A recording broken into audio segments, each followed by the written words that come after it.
Hello, YouTube. Relativity here, and we are back with another episode. This episode is going to be going over my North America International Championships run that happened in New Orleans, Louisiana, this previous weekend. So, as you can see on screen, I eventually ended up placing 250th out of 920, I believe. And we'll pull up the team sheet right here. Okay, cool. That worked. That worked. So this was a copy of Paul Ruiz's team. Justin Ting actually helped me out with the team. The whole point of the team is to get Calyrex set up in Tailwind, and just be able to spam Astral Barrage and be able to take out opponents easily. But the thing is, Calyrex Shadow Rider has troubles against normal types and dark types.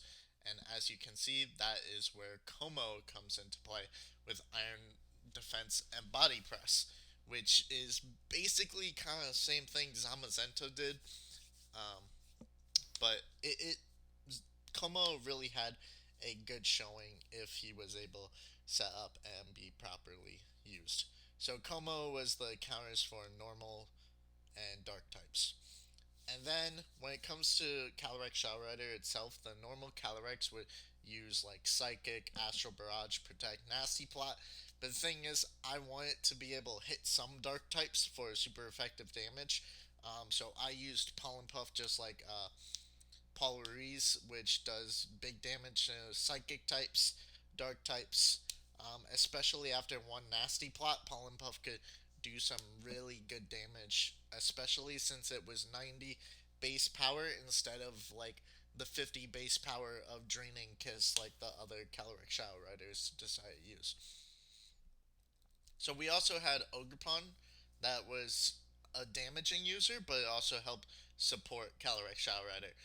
It would use Follow Me, for example, against Chi Yus when they tried to do Dark Pulse into Calyrex Shadow Rider. So it would just give Calyrex the chance to either set up a Nasty Plot or Astral Barrage. And sometimes, if Ogerpon wasn't even there to support Calyrex, it would be able to get damage to KO fire types, KO flyer mains, and multiple other mons that gave this team trouble. Next, we have Incineroar, which has Taunt, Fake Out, Parting Shot, Knockoff. Standard set Taunt to help with the Trick Room matchups, taunt them, prevent them from getting up Trick Room, Knockoff, be able to knock off Clear Amulets, Ghosts, Terror Type to prevent us from being faked out, and Citrus Berry help with overall bulk. Um, Even though both Calyrex forms, Calyrex Ice Rider and Calyrex Shadow Rider, were pretty prominent at the tournament, Citrus Berry was still good into a majority of the matchups since I only played, I believe, one Calyrex Ice Rider during the entire tournament. Then we have Whimsicott. Whimsicott was not max speed. It was actually there to be a little bit more bulky, but still be able to help support the team with Tailwind. And Encore also came into play, being able to stop people from attacking. Moonblast just, coverage, and Helping Hand just to boost the Calyrex Shadow Rider's damage output. Then we also had Covert Cloak to prevent flinches, and then the Water Tear type to take res- resistant damage from like uh, Koraidon's Flare Blitz or Incineroar Flare Blitz. And then finally, we have Raging Bolt with the Assault Vest. Um, Pretty standard Thunderclap, Thunderbolt, Snarl, and Draco Meteor. Um, Raging Bolt was also a answer for Miraidon. So that's kind of what it was. But now that's the team, and now let's go back to Lab Mouse and go over our matchups. Make sure everything's still recording. Cool, cool, cool. So, we had quite a few matchups, quite a few wins, but we'll start with Ellie Holman. Um,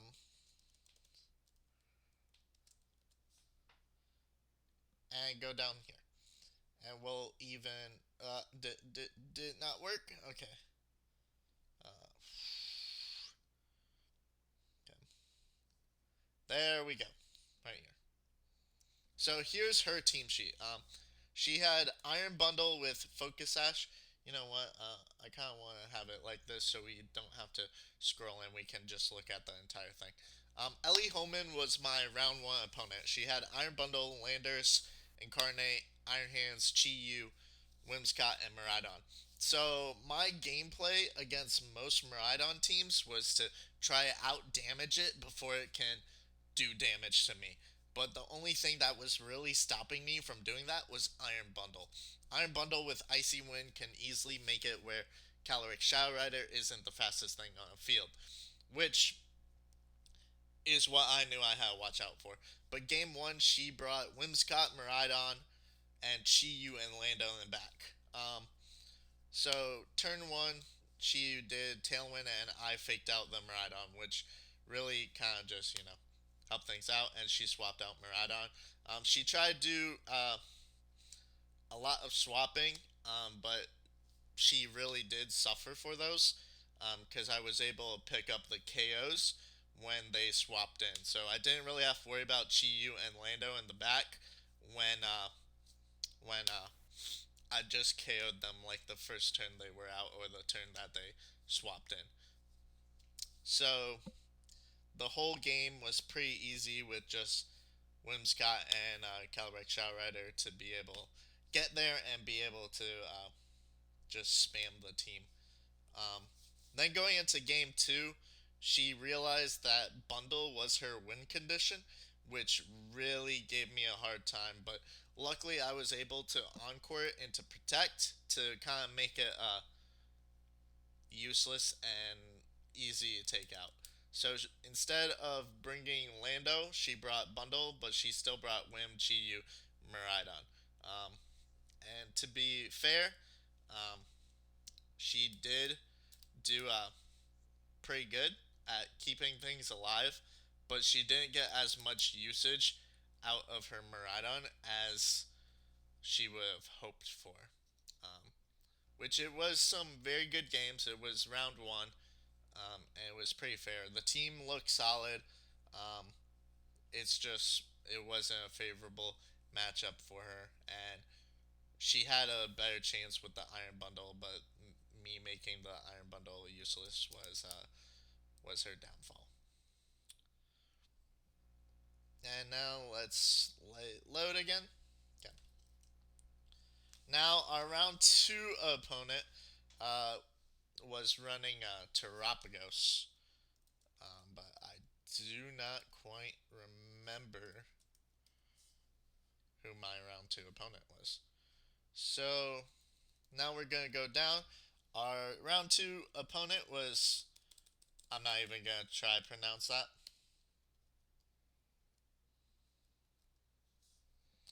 Um, but they had a very clever team.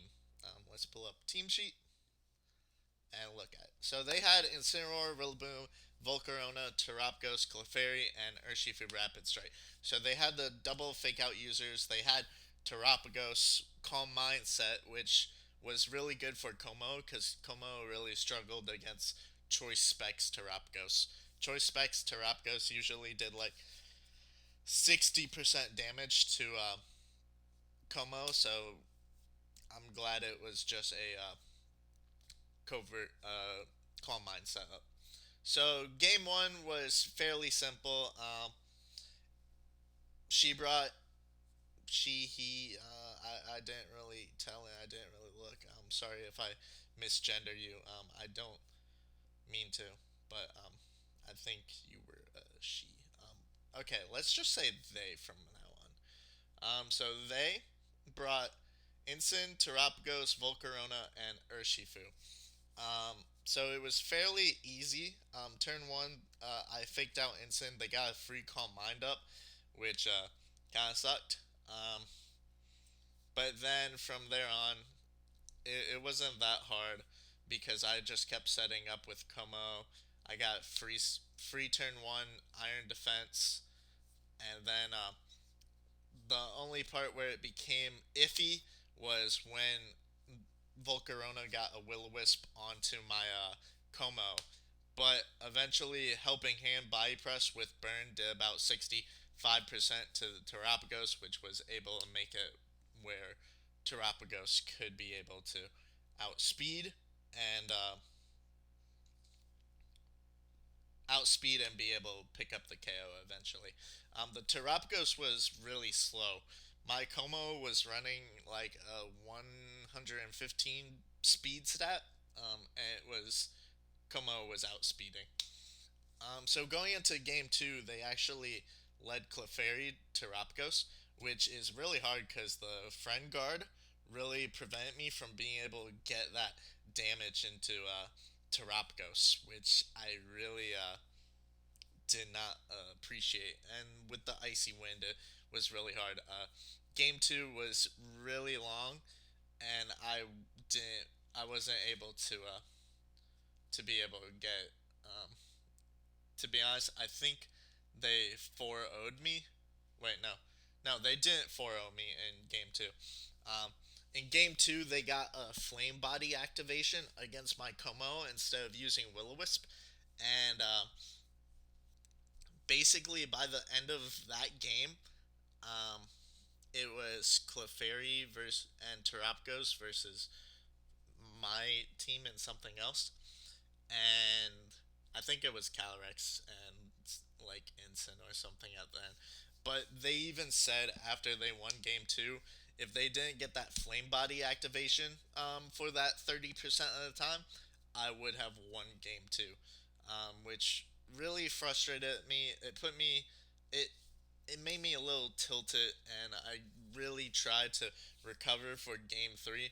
But the Terapgos Clefairy with Volcarona not missing a Will-O-Wisp, getting lucky with the Flame by activation, I just couldn't really recover from there. So at this point in the tournament, I was at a 1-1 record, um, which I felt a little bit bad, but at least I was doing better than I did in Orlando. At that point, I was 1-1 as well, but I didn't have that round one loss, so the momentum was still there, but not so much. So now let's go back here and go to round three. Okay. Round three was against Will or Adorno. Will. It was against Will. Uh, really good player. One of the things that really comes to mind about this match was how carefully I had to play against the Ditto. Um, okay. Okay. How carefully I had to play against the Ditto. So they had Pelipper, Rillaboom, Ditto, Chien Pao, Zamazenta, and Fluttermane. So they lead Fluttermane, Zamazenta, and they have Chien Pao and Ditto in the back. I believe every game Ditto was able to become my Calyrex Shadow Rider for at least one turn. Um, so game one I won, which was fairly easy because I didn't. I KO Flare, Zamazenta, and Chien Pao early in the game, just leaving him with Ditto, and I still have my Focus Sash on my Calyrex, so he couldn't KO it in one turn, and I was able to KO his Ditto back. Game two, he tried to conserve the Ditto um, a lot better, which kind of was my downfall. He was able to get the Ditto to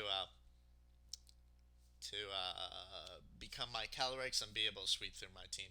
And then game three, it came down to it was basically the same matchups. He kept turning Ditto into my Calyrex Shadow Rider, which really gave me a hard time. So my focus was to have positioning and take out Chien Pao, Zamazenta, and Rillaboom.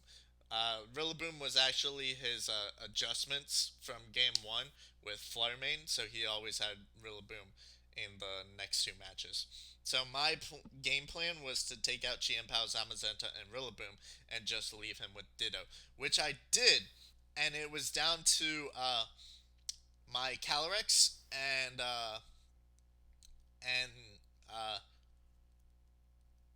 Como that had like two Iron Defense boosts, and apparently he told me that in the last turn of the game, unlike Showdown, he can't choose which side he would send in Ditto. So luckily, his Ditto got sent in to the side across from my Como. So I was just able to Astral Barrage and win the game. It was really hard to play against just because of that Ditto. That Ditto was in a very good position. He always managed to get it in and out to copy my Calyrex Shell Rider. But one downfall I do have on his play is I feel like he was so focused on trying to get the Ditto as Calyrex Shadow Rider that he wasn't making use of his own restricted and his supporting players. Like he wasn't really using Chien Pao, Rillaboom, or Zamazenta. He was mainly just focusing on the Ditto and trying to have the Ditto be the damaging output. Okay, so now we're going into round four. Oh, this is when I skipped a page um, in round four. Yeah. Um, boop, boop, boop. Sorry, my bad. STN LETT. Boop, boop, boop, boop. Round four was versus Austin Lee. We actually made quite a few jokes as we were sitting down. We were like, "Oh, I wonder who has the better name," blah blah blah, etc. etc. And then we were like, "Oh, you have the better in-game name." Um, well, he had the better in-game name, but we were like, my real life name was better. Um, so his team consisted of Ogerpon, Cornerstone, Koraidon, Whimsicott, Raging Bolt, Goldango, Chi Yu. So basically, my game plan here was he doesn't really anything have anything stopping me from setting up Tailwind and Tailwind and Astral Barrage. So that was my game plan. But he led with Chi-Yu Whimsicott and had Kurata and Goldango in the back. After I got rid of Chi-Yu, I was able to just spam Astral Barrage. Even though he had normal Terra type Goldango to be able to cover it, he never got the terrestrialization onto the Goldango. So I was just able to Astral Barrage sweep. It was a pretty good team, but it was a 2-0 victory for me, and I was able to move into round five with a record, round five with a record of 3-1.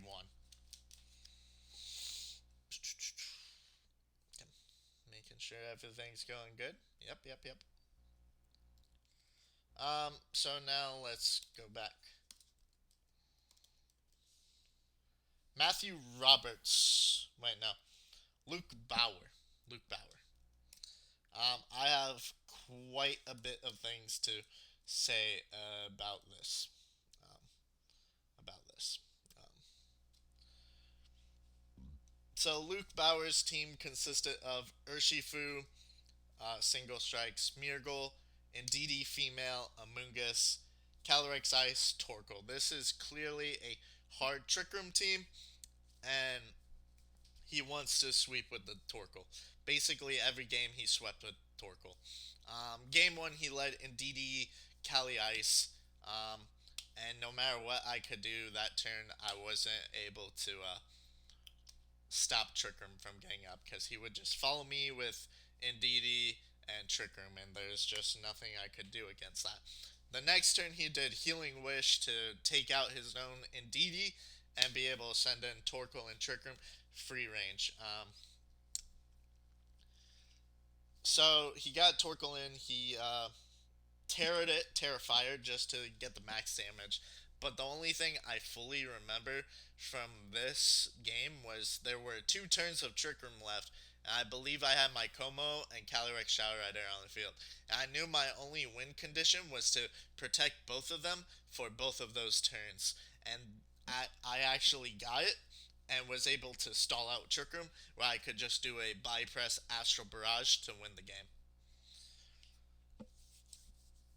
So now going into game two, I have to address it because I know he's going to be doing the Calyrex in DD play. He always get Trick Room up, and then he actually made more use of that Torkoal, and I wasn't able to outplay the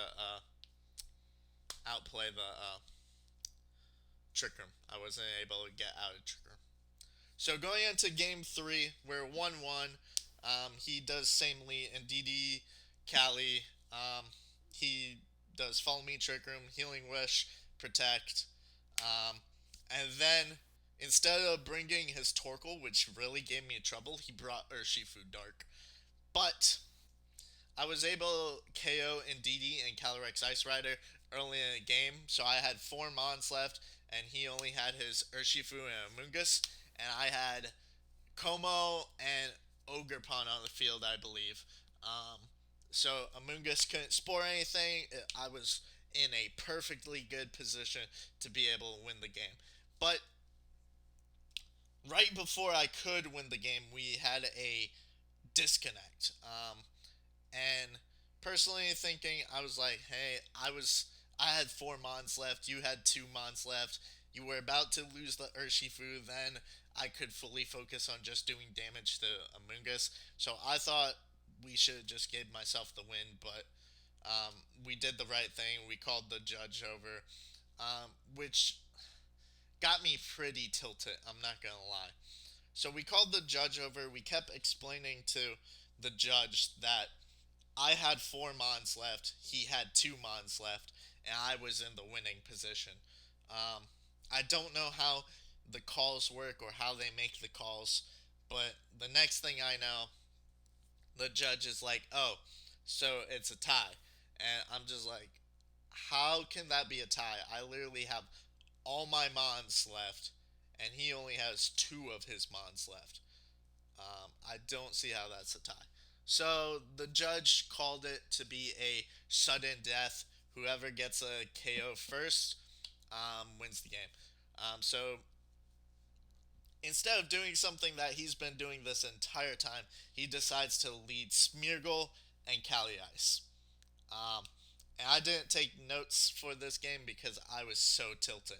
I looked at the Smeargle and I was like, not Smeargle, because Smeargle is literally one of my worst nightmares. So I decided to lead, I believe, Cali, Shadow, and Ogerpon Wellspring. And I basically just Terra Ghost it just to try to pick up the KO onto his Cali Ice. But he Terra's doing the right thing. And I think he decorates, and then I have to do the next turn, swap Incineroar out, or swap Ogerpon out into Incineroar, so he can't KO Ogerpon with a Glacial Lance, and he protects, and then the next turn, he's he swaps out into a Moongus, and he says he misclicks, and he tries to double protect. Um, but he fails, and I was able to pick up KO on Cali Ice Rider.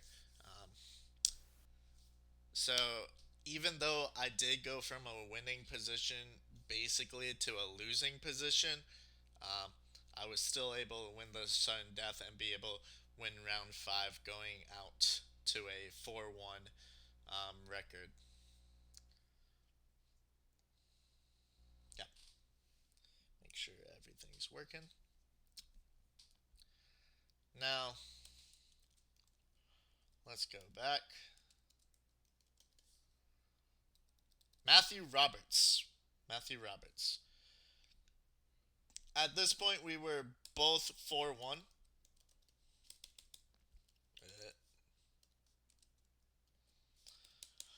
I spelled Matthew wrong. We were both 4-1. So, we were both doing pretty good at this point. Okay, cool, cool, cool. Making sure everything still works, everything's still going. Yeah. So his team consists of Pelipper, Flaremain, Zamazenta, Rillaboom, Ogerpon Wellspring. Oh wait, no, Ogerpon Hearthflame, and Chiempao. So after this matchup, he told me his playing against Calyrex Shadow Rider, he knew it was a problem because he doesn't have wide guard on Zamazenta, and he's like, whenever I bring out Pelipper, you know what's gonna happen. You know what I'm gonna do. So this in the last turn, he had a Terragrass, Zamazenta, and a Pelipper. He wide guards, and I just Pollen Puff the Zamazenta to pick up KO. And he forfeits after that because he's like, Pelipper can't do anything, really.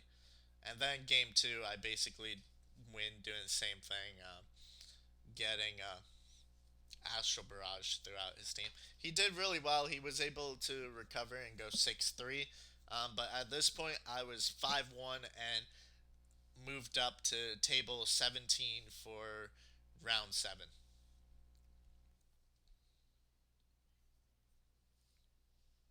Okay. Now I don't need anything for this because I know who my round 7 was. Round 7, I faced Nils Dunlop.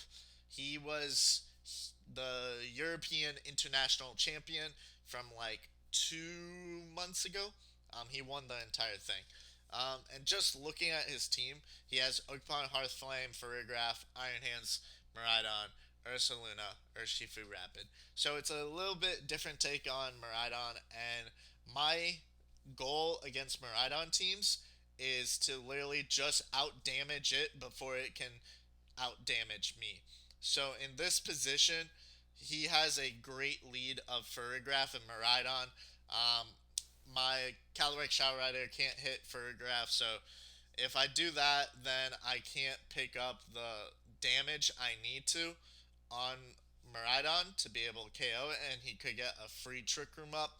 Or if I try to take out the Furigraph, Miraidon does super big damage to me due to Life Orb, Terra Electric.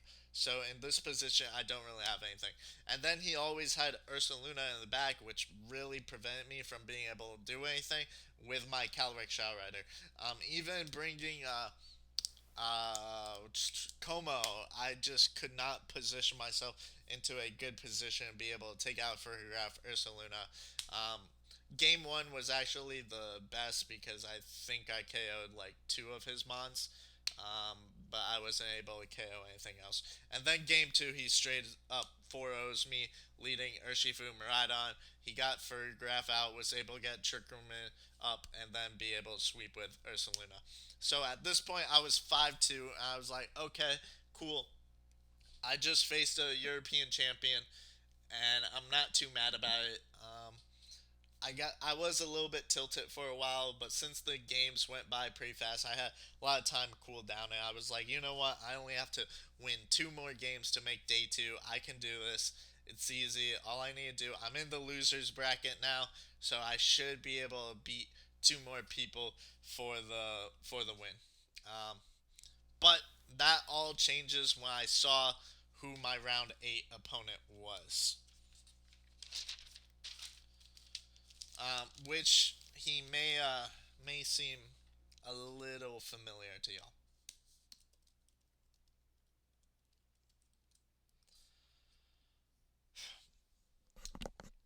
Michael Kelsch. I think that's how you say it. He's the runner up for Worlds of 2023, and he just did win a regional within the past month with the exact same team. So I knew how the team worked, but I couldn't really do much against it. He had Latios, Chiempao, Rillaboom, Pelipper, Zamazenta, Urshifu Rapid. He has two wide guard users. He has a dark type, which Calyrex Shadow Rider really does not like. So game one, I lead Como and Incineroar. I fake out the Zamazenta and have to tear the I have to tear the Como.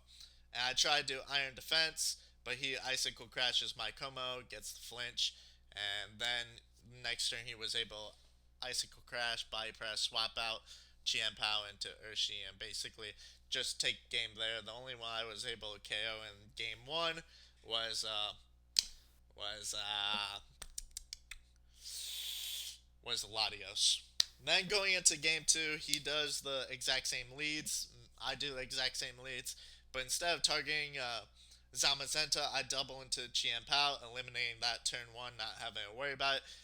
Zamazenta takes out my takes out the Incineroar, and then he brings in Urshifu. Um,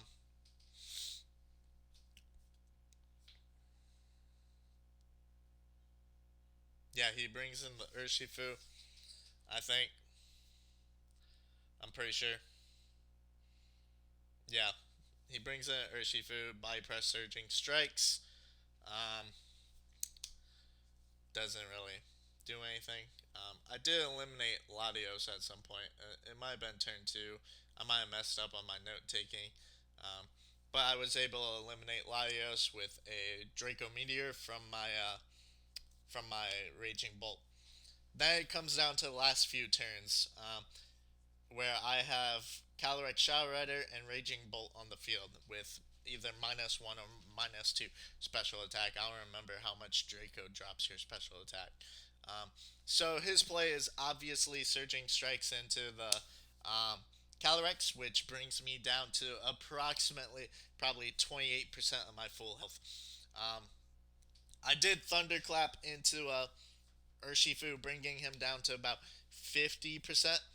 Um, and then he got the surging onto me, bringing me down to 28%. Then I went for Astral Barrage, bringing his Zamazenta from basically 100 percent down to like 30% of max HP while KOing Urshifu. Um, so now the only one that needs to attack is Zamazenta, and he uses Heavy Slam and gets the KO onto my Calyrex Shadow Rider. But yesterday I was watching his stream and I saw his specific set for his Zamazenta, and I just want to go back and do the damage calc for it again. And I put it where my Calyrex was at 28% of its max HP around that area. And I put in his set for his Zamazenta to see how much Heavy Slam would do. And Heavy Slam does anywhere from 24% to 29%. So he got that damage roll to be able to KO my Calyrex. But if he didn't get it, I could just Astral Barrage the next turn, taking out Zamazenta, turning it to a game three. But unfortunately, it didn't go in my favor, and I lost against him, taking my record from 5-2 to 5-3. And at this point, I was really tilted, and I knew my dreams of day two were over. Especially with it being my first internationals, I was so close to a goal that I thought I could accomplish, but getting unlucky in round two, then rounds seven, eight. Even though it's to be expected when you're doing well to face good players, I just so happened got the unlucky matchups.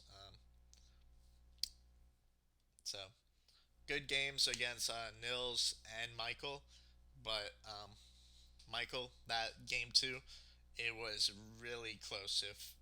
If that heavy slam just did a little less damage, we would have been going to game three, which would have been very fun. But it was a pleasure to face y'all, and I plan on coming back to NAIC next year and making it further. Um, then my final round was against MJ Rogers. Um, at this point, I was tilted. I was mad. Um, I was upset that my uh, run was over. And I saw the Volcarona, which gave me troubles in round two. And I'm like, okay, this round is basically just bringing back all my nightmares from the tournament. Volcarona is back. Apparently, this guy faced Michael earlier and beat him. I'm just like, okay, I'm just getting aggravated at this point. So I just wanted to do Astral Barrage his whole team, but since his Flare main's Focus Ash, I couldn't really stop it. And he just had it in a good position where he could just be able to take out most of my team. And me being tilted, it led me to not give him a good um, play from me, but rather a subpar play. I wasn't playing at the best of my ability, all because I was mad and frustrated at my previous losses.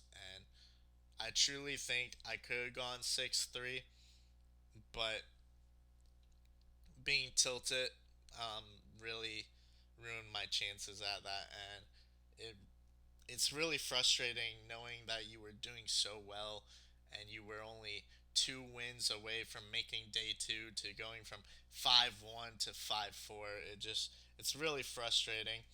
But even though um, I did very well for my international championships and I did so much better than I did at Orlando, it's just really frustrating knowing that I was so close to a goal, but I wasn't able to achieve it.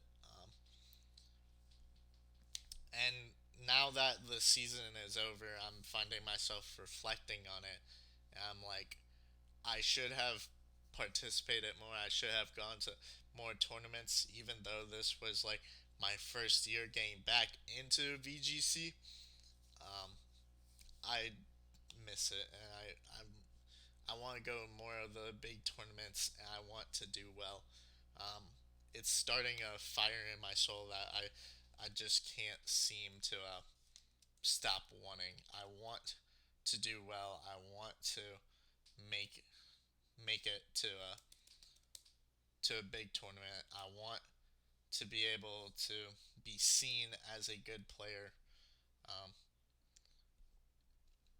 and quite a few players were saying that I was doing pretty well for my first international championships.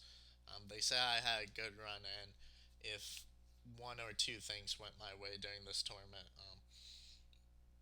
in positions where it didn't go my way, I could very much have made day two. But placing 250th out of 920, I believe, is a very good goal. And I got 80 championship points out of it, which makes me want to come back even stronger and even hungrier for a victory next season. But until then, I will probably just be streaming with this team since I'm still very comfortable with it. But I'm probably also not going to be playing as much and going to be focusing on other things throughout the summer until I get back to school in August. And I'll probably start streaming more, even though I kind of went on a hiatus for practicing for NAIC because I do have trouble playing multiple teams when I'm trying to learn one for a competition. But that's my run for NAIC 2024, and it's my very first tournament. Well, my very first international tournament. And I'm prepared to come back next year and be able to hopefully face the same level and caliber of players and show them how much I have improved during the year. Um, but hopefully, if you liked the video, please don't forget to like, comment, and subscribe. And I hope all of you have a fabulous day.